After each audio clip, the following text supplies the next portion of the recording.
Big way for the win. Pandemonium. Absolute scene. The hottest basketball takes, news, and analysis. This is the Fast Break Podcast with Finn James and Will Tremaine. Welcome into the Fast Break Podcast, the podcast made by basketball fans. For basketball fans. Finn James, Will Tremaine. and welcome back into another episode, another jam-packed round of NZNBL action, as well as the NBA playoffs round one wrapping up. It's been massive, to be honest, Will. Yeah, we got to catch up with Jeff. That was massive. Otago Nuggets head coach. Real hot start to the season. They're 4-1. It was great talking to him, and learned a lot from what their aspirations are for the season. Yeah, definitely. We're going to cut to that interview now. We're very crunched for time. We've got a lot to cover, so we'll be back right after that. Welcome back into the Fast Break Podcast with Finn and Will on Sport Nation. We have the Otago Nuggets head coach on the line, Jeff Sparrow. Jeff, welcome into the Fast Break Podcast. Tough loss against the Rams last night. What's been the wash-up with the boys following this morning? Yeah, well, firstly, thank you for having me. The first one's always the hardest, and we've spent so much time in preseason grinding and getting after it. You never want to take that first L, especially when you're the last undefeated team in the league. But the first L is also the most important, in my opinion, in terms of maximizing the opportunity in a time-sensitive manner. So this morning we had breakfast together. We said what we needed to say, and we're going to use this as fuel and kind of a trampoline moment to propel us to new places and new heights. So it is a blessing, but right now it's stinging, no doubt. You did, however, split the doubleheader with the win over the Jets just a couple days ago. Do you think that quick turnaround might have played a role in why you didn't get the job done last night? Nah, man, for me, I learned this a long time ago. An excuse is a mental rationalization upon which monuments of nothingness are built. I don't let that stuff seep into my head. It certainly shouldn't seep into our players' heads. I grew up in an era where we play 3 games a day, AAU basketball. These guys have all the recovery mechanisms possible. I mean, there's no excuse, man. They beat us. They certainly were crispy and ready to play. Heck, we had a good start. And we shot ourselves in the foot with assignment errors. And that's a us thing. That's an us thing, not taking anything away from them. Taylor was fantastic. Walter was fantastic. And they're very well coached. But we did lack movement at times, and we can point and say, was it tired legs? Was it this and that? No, it's still habit forming. And when we don't have a practice, it wasn't so much the conditioning, but it was the daily habit and routine of, hey, when we pass, we do this. When in our half court, we do this, X, Y, and Z. And we got a little stagnant in that nature, and it's an us thing. Always great to hear a coach hold the team accountable. That's good stuff there. Love it down what you're doing in Otago. And like you said, the first loss of the season, you started 4-0. Pretty damn good compared to last season, considering, at the end of the regular season, you were 3-17. So you've already surpassed what you did last year. What's clicking with the roster, with yourself, with the coaching staff that's been so good to start this season?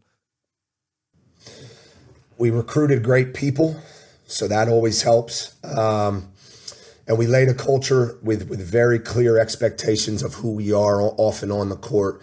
And there's just very little gray. There's very little wiggle room with what we do and what we expect. And we hang our hat on ball pressure. We hang our hat on tagging and turning on rebounds and not being a ball watcher, but being a body hunter. And there's just no wiggle room with it. And when you're doing it for 2 months every single day, it becomes who you are. But that being said, we also play a brand of basketball that's very unique to specifically to Kiwis, but more importantly to our imports as well. And what I mean by that is, after a make, being focused on potentially changing a defense, and in the heart of an away environment, these guys they've come up and their habits are to just go up and down and not even look at the bench, go up and down and just play, and they know what they're flowing into, and they're probably playing man on the back end. We're not like that. We're not built like that. So it is kind of like learning a foreign language for some 30-year-olds and guys that are vets. It's a unique way of playing. I coach a different style, but it just, there's no excuse on the Canterbury loss. We weren't locked in and they beat us. That being said, it's still going to take time in terms of those habits. It's just brand new. Most of these guys have never gone from zone to man, from pressing to trapping to it's a new way of playing. So we're still at the infancy of learning it, and we're sitting here at 4-1, 25% of the way through the season. So not a bad start, but we're obviously not content with it. One guy that's been an absolute standout for you this season, and us fans up here in Auckland are quite familiar with, is Boy Tuak. What went about being able to sign him this season? Was there anything that you looked at from how he was playing last year with the Tuatara? And can you just speak on his growth now playing for you guys? Yeah, good question. I think first and foremost, watching the Tuatara, they were pretty ball screen heavy or played bigs, played high low, and I thought he was incredible in his efficiency when he got his touches with Auckland. So for me, looking at his statistics last year and knowing the brand of basketball they played, I thought to myself, ooh. We put him in a dribble drive offense with more movement and more ghosts and more pitchbacks. He's really going to excel. And then obviously defensively, we're probably more active than most teams. So getting him out early in transition, I saw him and I said, oh, he's my type of guy. And then on the growth front, defensively, he's growing every single day. And again, all of us have to grow defensively, the brand of basketball in which we play. But off ball, he's becoming more understanding of what his assignments are. And on ball, we're creating a more active defender, a guy who's jabbing in the shooting pocket, switching his stances. So it's beautiful to say a guy at 30 years old is still doing this defensively, but he has more room to grow there. It's not just Boy as well that's come to the Nuggets this year. I feel like it's a pretty new look team to what we saw last season.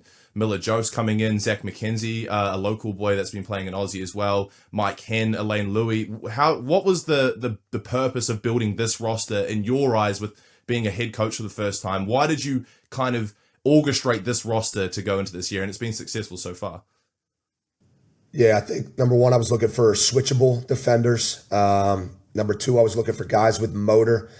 And I said to myself, I looked at this league, how big some of the teams were, how much the bigs want in terms of their on the payroll, and the fact that I'm a brand new coach who nobody knows. It's going to be very difficult for me to just knock on somebody's door or message somebody and say, hey, come play for the 3-17 Otago Nuggets.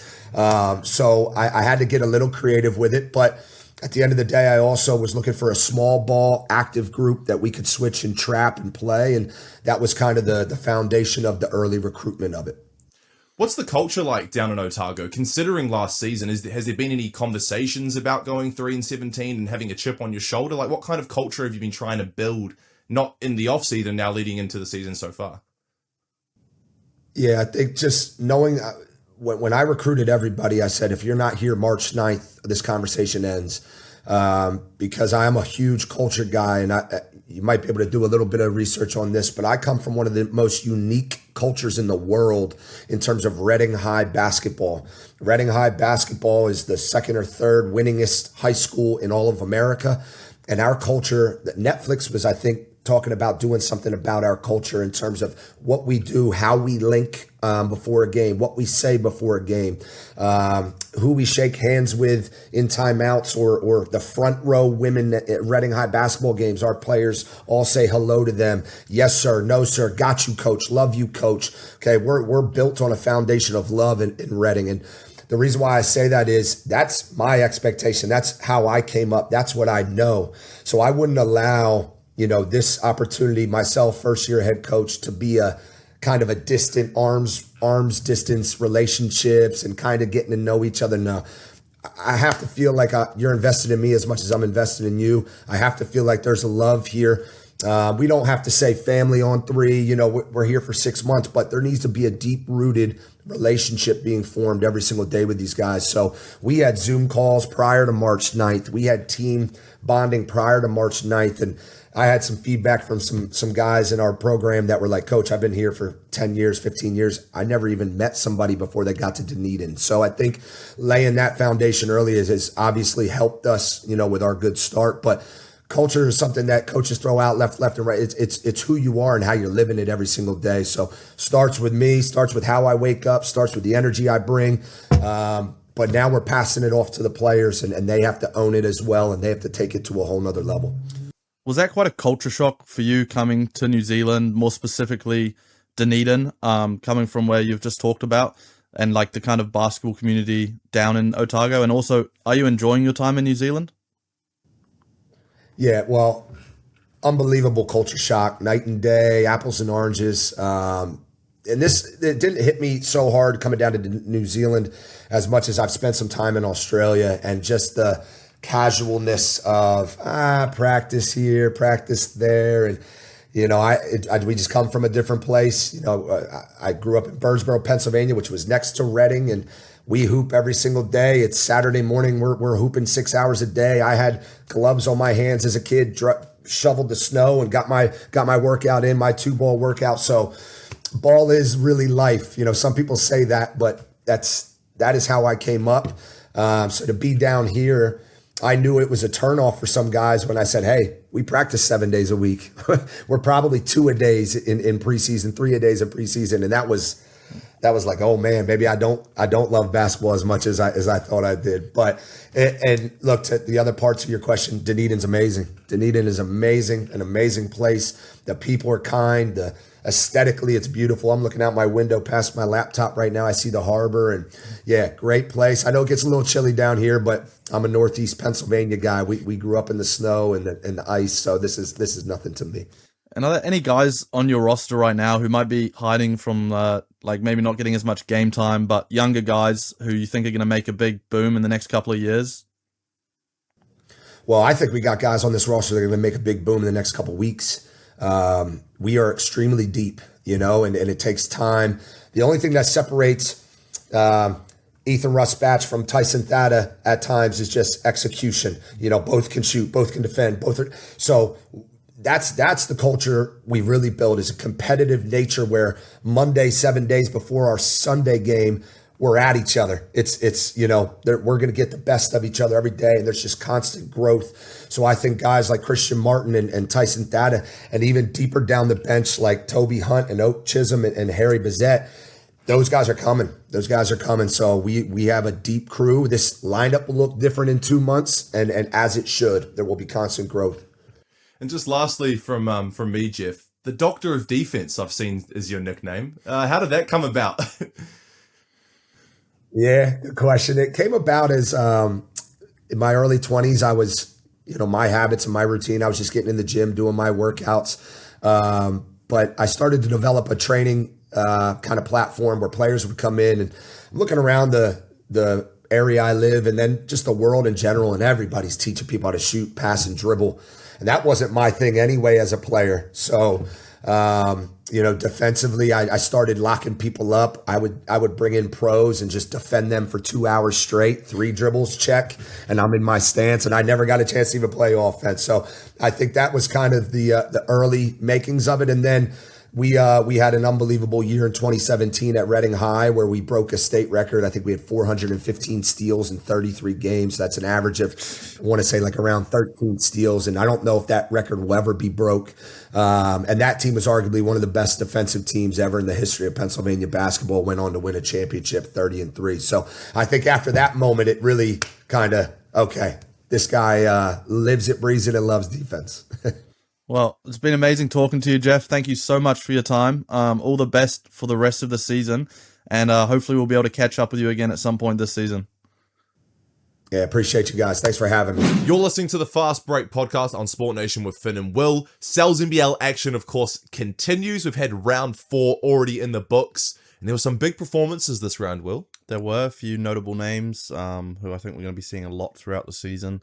We'll get to that in the MVP segment at the end of the episode.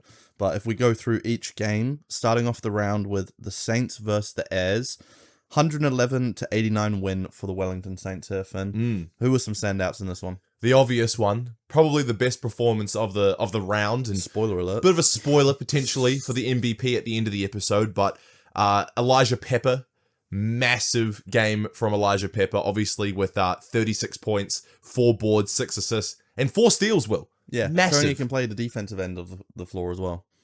We've seen what this guy can do in the NBL 1, so having him come over and give his off-season talents to the NZNBL is massive for our league, I think. But if we look at some other players from this game, Isaiah Liafa returned from his injury that he sustained when he was with the Breakers. Only 19 minutes in his return, 4 points, 4 boards, but 8 assists. He really we saw flashes of him becoming kind of like a point guard for the Breakers. They would run plays with him, bring the ball up the floor, and he's kind of growing on that with the Saints in the NZNBL, showing 8 assists. That's very impressive for him, and I think that's what his role will look more like, considering they have players like Elijah Pepper on the court as well. Yeah, definitely. And looking over the years, Xavier Green, little scores of the years with only 20 points. Bit of a not great game for the Taranaki team. But yeah, Wellington got the dub. They're looking very dominant now as the season progresses. Obviously, they had that little blip against the Giants, but I think as the season goes on, we'll probably be seeing them near the top. Big win over the Tuatara as well earlier in one of the rounds, so that was big for them. Yeah, we're going to see the Saints near the top come squeaky bum time, which still got quite a bit of time till then.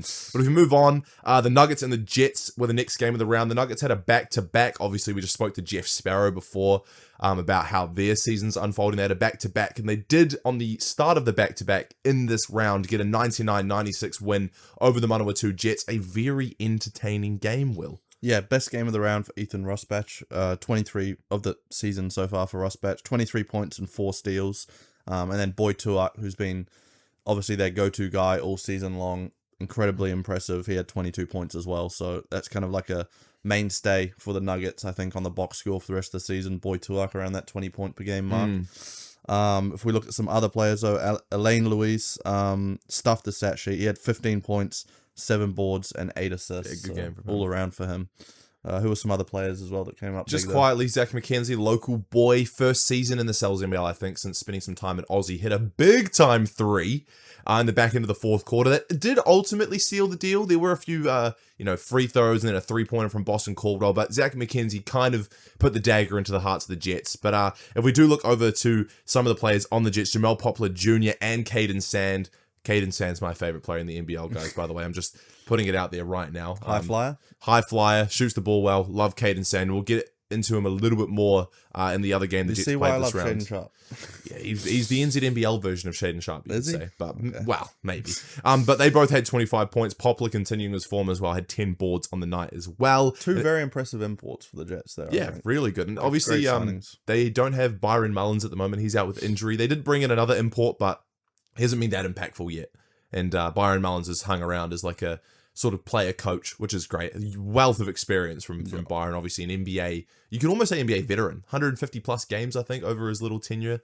Well, I wouldn't say little, but over his tenure in the NBA. But moving on, the Fire and the Franklin Bulls playing in Tauranga. The Fire did go down 88-103. Ruben Tarangi has returned from his injury. Wasn't really enough, though. Finished with 24 points. Pretty solid game from Ruben. Nick Stoddart as well, 22. Tane Murray, he was averaging 25 going into this game, only finished with 15. Yeah, locked up a bit for Tane Murray, but I mean, 15 still impressive for most players in this league. Yeah. I think he's going to continue to be. I saw the MVP leaderboard was released by NZNBL. He was number 1 on that, deservedly so. I think he's going to stay around that top mark as the season goes on. Probably in both the NZNBL MVP and the Fast Break Podcast MVP, we'll be seeing a lot of Tane Murray's name. If we look at the Bulls imports, though, Darren Boyd, he's really been stepping it up a notch lately. He had 29 points, 4 steals. He's starting to find his form. And Jace Carter's been impressive all season long as well. 23 points for him as well. And then Carter Witt, he's proven himself in previous games as well. I think I might have said it in a previous episode, but looking like one of the best import trios early on, for my money, for sure. Yeah, the Bulls are an interesting team, though. I feel like in their local core, they're not great. Obviously, they picked up Cal Robinson. He just came back from a pretty impressive tenure over in the US. He's been a pretty good local to bring in. He's been playing quite well. And bringing in Don Kalman-Potto's added a bit more firepower. But outside of those two, in terms of their local players, I think they're lacking. But they've definitely made up for it in their import selections. They've been excellent this year, to say the least. Yeah, you look at the score against the Fire, who is another team that we've said are going to be near the top all season long. That's a big win for the Bulls. So, yeah, keep an eye out for the Bulls. Yeah, Bit maybe that's your Pukekohe locals, boy. The Giants continue as well. Honestly, I think they're starting to figure it out. They signed Amy Luukkonen, he's a massive Finnish big man, so he's been finding his feet a little bit in the Cells NBL as well. But I think that's their only import signing. They're a complete team of locals with Amy Luukkonen, and they're sort of figuring it out now. And Liam Judd is emerging as one of the best locals in the NZNBL. Very underrated. I feel like he's not saying getting an opportunity because he was impressive for Nelson last year. It's the whole reason he got to break his development contract the season before. But the last 2 games, He's been excellent. And I think I wouldn't say being handed the keys to the Nelson Giants, but I think they're trusting him a lot more. I think he's backing himself more as well, which is something that I need Liam Judd to do. The confidence in this man could go through the roof. He can cause some serious damage in this league. Yeah, I think if he continues like this with these type of performances, not only is he going to be in MVP discussions, but the Breakers are seriously going to have to like reconsider what his contract is, because I don't think this guy's a development player. I think this guy's like a full-on NBL level player who needs to be getting minutes in the NBL. And if the Breakers can't offer that to him, I think there's going to be other teams after Liam Judd's talents. So I think the Breakers need to do a deep look at that and elevate that contract, in my opinion. It's only a matter of time until he's scooped up by an Australian franchise. I genuinely believe that. But in terms of this game for the Giants, they got up 107-91 over to Taranaki Airs. As we alluded to, Liam Judd, a really good game. 26 points, 6 made threes. He's just looked excellent. Cruz Hunt as well, 22 points. And Amy Luukkonen as well, I alluded to it earlier. The Finnish big man finished with 20 points and 11 rebounds. Very impressive debut. I don't know if it was his debut. I think he might have had one more before that. I think they signed him. It might have been his debut, or it might have been his second game. But he's a recent signing. But in terms of the Taranaki Airs, a very good showing from Xavier Green with 28 points, 6 boards, and 6 assists. But wasn't really enough for the Airs, who I think are lacking, one of those teams that's lacking a bit of firepower. If him and Aaron Cook can just keep figuring it out, I think that's gonna be a deadly duo going forward. Yeah, Aaron Cook looks solid. Leads the league in assists. Yeah, he does. Looks really, really solid. But yeah, I think they have a long way to go still, I think. Yeah. They really do. We move on to the next game of the round, though. Tuatara versus the Hawks in the mighty Hawke's Bay area. The Tuatara come out on top in this one, 93-91. You would have expected a Tuatara win. They've looked like, I think, 1A, 1B with the Wellington Saints so far this season. So a bit closer than maybe we would have anticipated. But yeah, some big games on both ends. Tommy V and Jackson Ball both finished with 19 points to lead all scorers. So gritty one. Tommy V off the bench, he's really like filling into that role, I think. I've heard rumblings that it was his decision to come off the bench for the Tuatara. But yeah, he's leading that bench unit, and I mean, with the amount of experience that guy has, the sharpshooting he can just ignite at any second. Yeah, I think that's an integral piece to have coming off the bench and allowing for other players to get starting minutes, which is massive for that team, I think. Yeah, it could be an early shout for Sixth Man of the Year, I think, for Tommy V. He's looked very good, like you said. Well, there's been a few games where he's led all scorers for the Tuatara as well. Yeah. And they're going to continue to add firepower once Isaac Davidson returns from the Czech Republic as well. This team's deadly. And I feel like they have a sense of identity this year. I feel like sometimes they might have lacked a little bit of identity. Chris Johnson returning for a third year in the Auckland franchise. I feel like he's taken a bit of a back seat, maybe considering his age. You know, he's 40, but I think as though he's been dominating on the rebounds for sure, and he's a high flyer. My entire NZNBL feed is just Chris Johnson dunking highlights, like getting thrown lobs from Zach Riley or Josh Dilling, whoever it is. But I can see what you're saying. But I feel like in the recent years where he was in the league, he would have been like that 1A, 1B option on the team. But you have the emerging talents of Zach Riley, who I think has been their best player this year. Yeah, I think Zach Riley has been an absolute weapon. He was a bit not as good in this game, but in previous performances, Zach Riley has really stepped it up a notch this year. I think he's been excellent. Yeah. But they have a good team, and I think they can really go a long way. I feel like Rob Lowe, despite his age, is still impacting on many levels where he is at. Josh Dilling is a provenly good passer, maybe a little bit inconsistent from the three-point line, but they're a good team nonetheless. I think they can go a far way. And I was very surprised, though, to see the Hawks actually be this close against them, considering the Hawks still haven't won a game this year. Yeah, I love their young duo of Jackson Ball, who we just mentioned, and Keanu Rasmussen also added 18. I think that's definitely one of the most fun parts of the Hawks. You also look at Dan Greeder, who's currently the league leader in points per game. He had 17 points and 11 rebound double-double.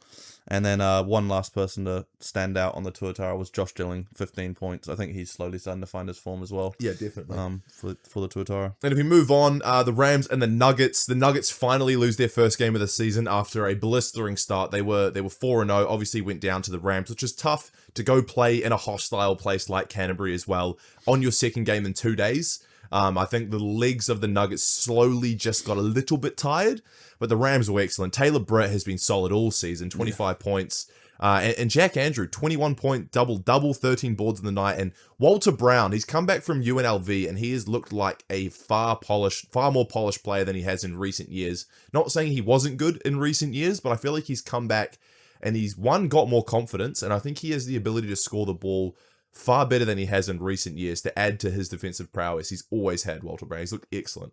66 points out of that 87, just between three players. Yeah. Shows how much of a three-headed monster that team really And they're was. all locals. Yeah. They're Another all one locals. of that team that's just dominating locally, a bit like the Nelson Giants. Nuggets couldn't find their legs. They had, Rusbatch had 19 points, 7 boards, 8 assists, so he's had a couple of Solid good back-to-back games. Rusbatch, doing it everywhere, defense, playmaking, scoring, we know what he can do as a shooter. And then Boy Tuak, 18 points. Those were the only 2 double-digit scorers for the Nuggets. Yeah. And the last game of the round unfolded last night with the Southland Sharks up against the Manawatu Jets. Very high-scoring game to end round 4 of the Sal's NBL. The Sharks, 118, Jets, 100. 218 points in a Sal's NBL game. Yeah. I feel like you don't really see that too often. When it happens, you love to see it. Oh, you do. Very high scoring. There's some great performances. I think the Sharks had 4 players in double digits and then a 5th player with 19.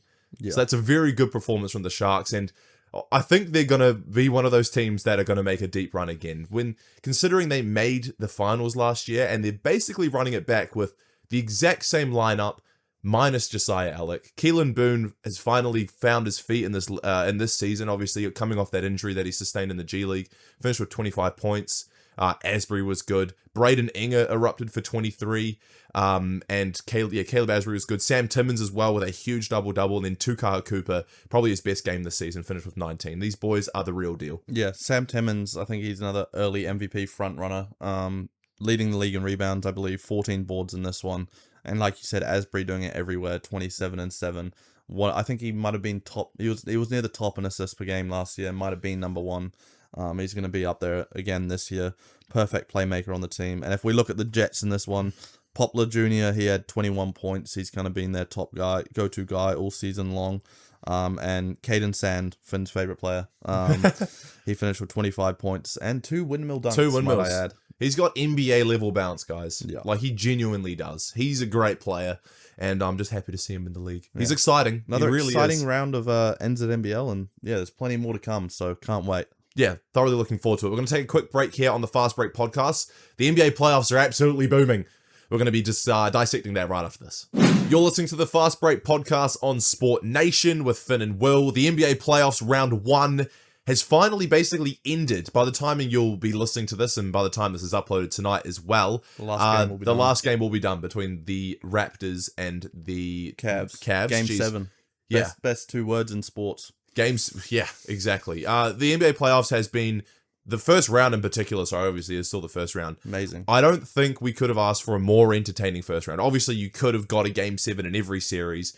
That is incredibly unrealistic, especially with the Thunder, the Spurs, and the Blazers, and a few other of the series as well that were just going to be blowouts. But to have 3 Game 7s, 3 Game 7s, and 3 of them, 2 of them being 3-1 leads, being blown both the as 3-1 well. teams that were down ended up coming back to win the series, which is crazy. And then and the Cavs Raptors as well, which is it's actually tipping off in 30 minutes for us. It'll be done. We might give our little prediction looking into the future. But if we look at each round, I mean, obviously OKC Suns boring. Yeah, no boring. one cares. It was always going to be that terrible sweep.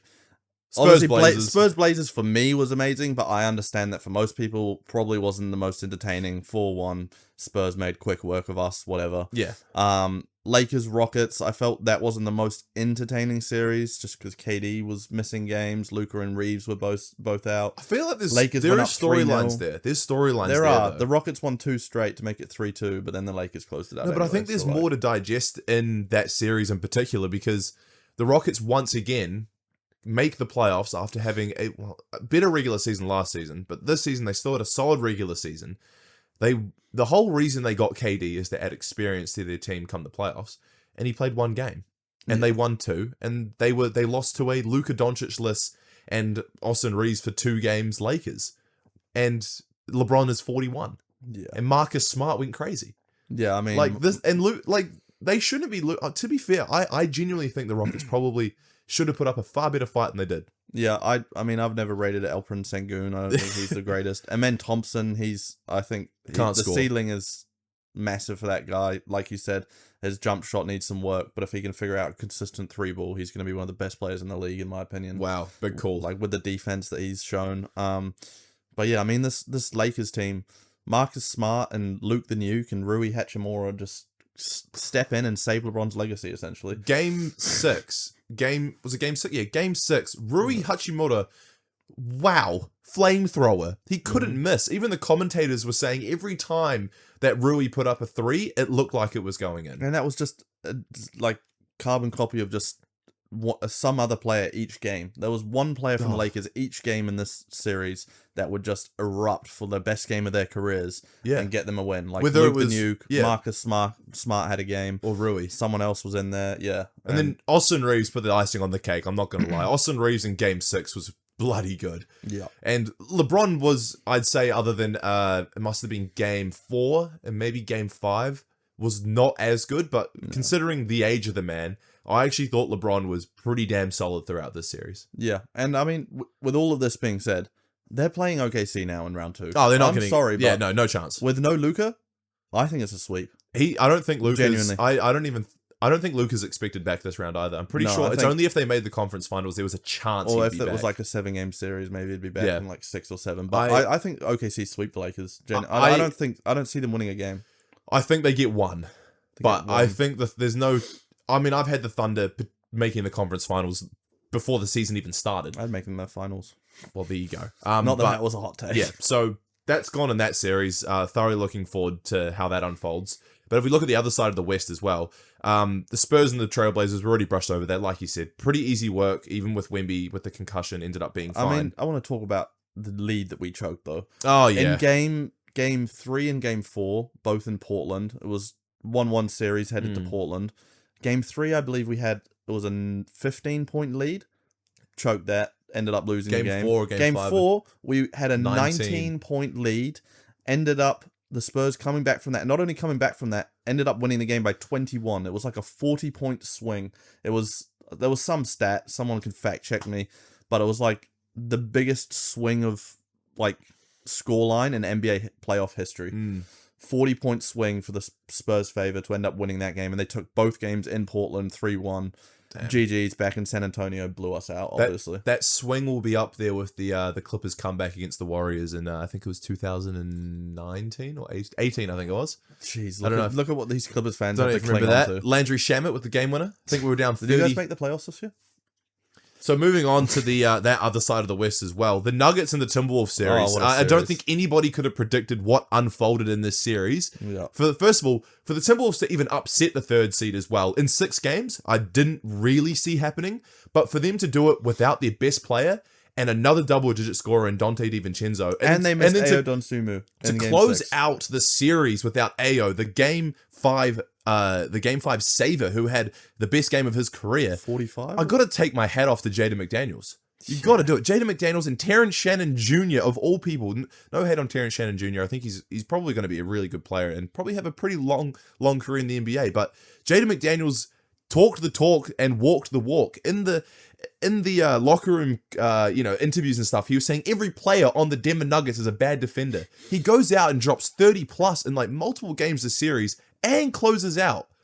Who needs Julius Randle? Yeah. What was that quote? They've got Kevin Durant, we've got Jaden McDaniels. Who said that? I can't remember who it was. It probably was Ant. Yeah, Jaden probably. McDaniels, what a player, man. I mean, yeah, this was a very entertaining series. I saw a crazy stat in this game as well. Sorry, I'm the stats geek here. These are just what they pop up on the screen as I'm watching. It was the first time in NBA playoff history that a team had got a win whilst missing three Double-digit scores? 3 double-digit average scorers in a game because the Wolves were missing Ant, DiVincenzo, and Ayo Dosunmu. Yeah. So missing those 3, that was the first time a team's ever won a playoff game. It was outstanding. Jaden McDaniels. Jaden McDaniels, Jamal Murray, Oh, the one playoff riser we all know. worst game of his career. Jaden McDaniels in Game 6 held him to 4 for 15 from the field. I don't And some think of the he's- shots he was taking were egregious. I don't think Jamal Murray scored a single point on Jaden McDaniels that game. Probably not. He was outstanding. Rudy Gobert actually did a pretty damn good job on Nikola Jokic this series as well. What, 4-time decoy? Yeah. It's funny. I feel like he's getting to that status where we'll remember him as a Wolf and not a Jazz player. Wow. Really? I think it's going to happen. Yeah. Fair. But look, now the Timberwolves are going to be facing the Spurs. yeah. And if they don't have Ant, they're in trouble.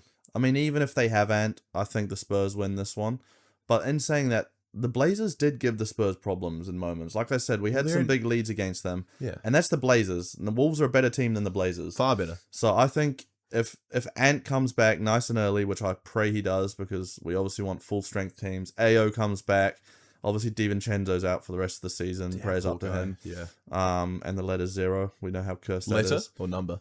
Sorry, I call it the letter 0 because that's what Dame says. But the Oh, number actually? 0. Yeah, he calls it the letter 0 for Oregon, Oregon, and, yeah. Ogden, and Oakland.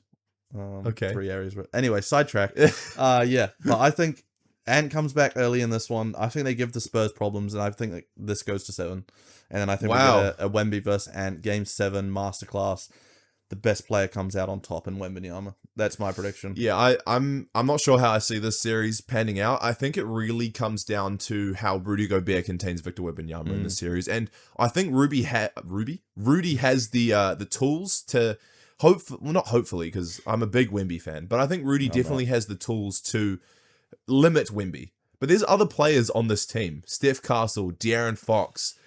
Champagne's been really good in the playoffs as well. He's a great 3-point shooter. Luke Cornett's been incredible. Luke Cornett as a backup center has been excellent. Keldon Johnson won 6th man of the year. Like, they have a very good team. Yeah. There's a lot of power on this team. Obviously, it does sort of ride on Wemby and how good he does perform, but even likes to play Harrison Barnes on this team. He could erupt for 20 in a game easily. Devin Vassell.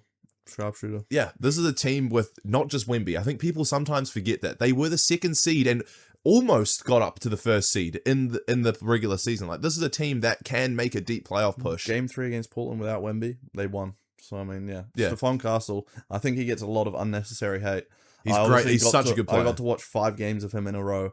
Guy's very, very closely. He is a bucket. Yeah. He's a very, very good basketball player. He's, for someone who's only in their 2nd year, he plays the game like a veteran. He knows how to get a foul call. I think he's solidified as that 2nd best player on the Spurs now, where a lot of people probably thought De'Aaron Fox coming in, okay, that's the number 2 guy on the Spurs team. I think it's Stephon Castle, and then De'Aaron Fox is like a third man now. Yeah, I agree, to be honest. They've just really elevated. Yeah. And if we look over to the East quickly, we don't have too much time remaining. The East has been excellent. Boston blowing a 3-1 lead to the 76ers. Who had that in there? Joel Embiid, man. Joel Embiid, that game 7 against Boston, Joel Embiid is a weapon. Tyrese Maxey, honestly, Sixers could be, this might be a hot take, they could be dark horses, man. This team is good. They have good pieces. I'll say it here first. Sorry, all Knicks fans. I know a fair few of you out there. I have the Sixers beating the Knicks in this round 2. Yeah, I do as well. I honestly, the Knicks, I'm not convinced the Knicks can make deep playoff pushes. No. How are they losing to the Pacers last year? Yeah. I'm sorry. Yes, cool, Tyrese Halliburton went on a historic run, and who knows what could have happened in Game 7 of the finals last year. Yeah. But I just don't trust the Knicks in playoffs. No. Brunson will always be there. And this Sixers team is fully healthy for the first time and probably all season long. They've got all their players, Embiid, Paul George, Maxey, VJ Edgecombe. Oubre's been playing well. Oubre, yeah. This team's good. Look, this is a playoff team. All I'm saying, Joel Embiid, barbecue chicken on Cat. Yeah. Not even going to lie. And this is... And he's locking Cat up on the other end as well. This is a good team, man. The Sixers are good. And then obviously Detroit, the 3-1 comeback against the Magic. Very impressive. Very impressive. Jalen Duren, fraud check. But man, Cade Cunningham, bona fide superstar. Oh, what a player. Put this team on his back. Oh my God. And down 3-1, exceeded expectations. I mean, the amount of shade that was about to come the Pistons' way if they lost to the 8 seed Orlando Magic. Cade must have heard all of that and went and won 3 games straight with this Pistons team. Game 6, I think it was. 45. They were down. Was it 45? He had 45. They were down. The Pistons were down like 24 points. I think it was Game 6. Might have been Game 5. Yeah, it was Game 6, I think. Game 6. And they ended up clawing back to win that one. Yeah. Paul Reed, in moments, has been big in this series. Jalen Duren, I think he finally had a good game in Game 7, 15 and 15. It's a good game. But yeah, I think here's another hot take. now that the Pistons are through from that round, I think the Pistons win their second round matchup, whether it's with the Cavs or the Raptors.